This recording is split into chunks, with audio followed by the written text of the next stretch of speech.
Non mi risulta sia mai accaduto al mondo che il capitale non conti. Oggi, in questo momento, domani forse cambierà, noi rappresentiamo il più grosso. L'associazione e il patto di sindacato rappresentano il più grosso degli azionisti. Rivendica la maggior titolarità a discutere con la dirigenza dell'istituto il presidente dell'associazione per Veneto Banca, che raggruppa i grandi investitori della storica popolare di Montebelluna.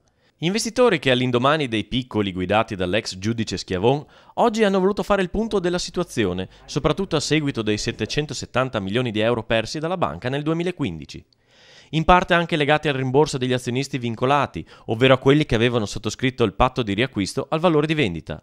Oggi dei privilegiati in un orizzonte dove i piccoli investitori hanno invitato la magistratura ad indagare sull'ipotesi di truffa. Non posso fare nessun commento, il nostro atteggiamento di base è comunque diverso e riteniamo di essere propositivi per il futuro piuttosto che recriminativi per il passato. Segno che i grandi investitori non hanno intenzione di procedere nei confronti del passato CDA, piuttosto rilanciare investendo sulla SPA, che nascerà dalle ceneri della cooperativa a responsabilità limitata.